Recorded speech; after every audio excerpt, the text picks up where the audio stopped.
ಒಬ್ಬ ಕಳ್ಳ ಮನ್ಸು ಮಾಡಿದ್ರೆ ಜೈಲಲ್ಲೇ ಇದ್ಕೊಂಡು ಏನು ಬೇಕಾದರೂ ಮಾಡಬಹುದು.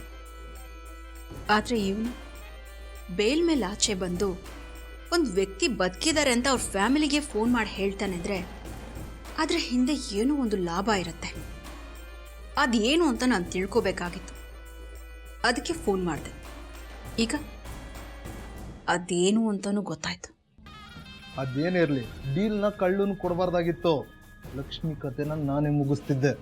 ಎಲ್ಲ ಕೆಲಸ ನಾವೇ ಮಾಡಬಾರ್ದು.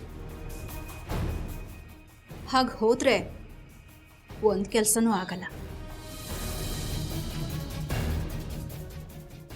ಅದು ಅರ್ಥ ಆಗದೆ ಎಲ್ಲ ಕೆಲಸ ನಾವೇ ಮಾಡೋಕ್ಕೆ ಹೋಗಿ ಇವತ್ತು ಎಡವಟ್ಟು ಮಾಡ್ಕೊಂಡಿರೋದು ಸಾಲದ. ಶಿರಡಿ ಇಲ್ಲಿಂದ ಎಷ್ಟು ದೂರ ಇದೆ? ನಾವಿಲ್ಲಿಂದ ಅಲ್ಲಿಗೆ ಹೋಗಿ ಅವಳನ್ನು ಹುಡ್ಕೋ ಅಷ್ಟರಲ್ಲಿ ಏನೇನೆಲ್ಲ ಆಗಬಹುದು ಅಂತ ಯೋಚನೆ ಮಾಡಿದೀಯಾ?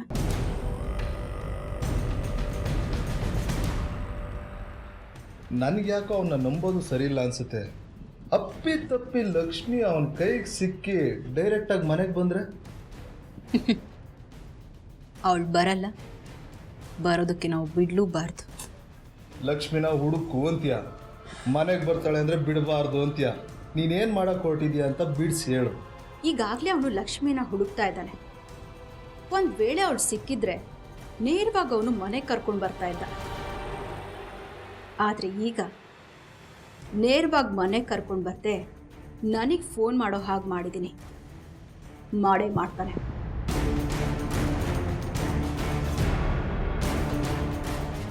ಆಮೇಲೆ ನೀವು ಯಾರನ್ನಾದರೂ ಅಲ್ಲಿ ಕಳಿಸಿ ಲಕ್ಷ್ಮಿ ಕತೆನ ಮುಗಿಸು.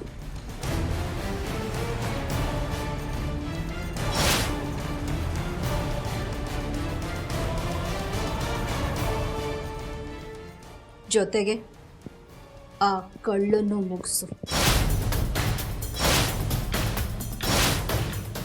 ಅಲ್ಲಿಗೆ ನಮ್ಮ ಪ್ಲಾನ್ ಸಕ್ಸಸ್ ಆಗುತ್ತೆ.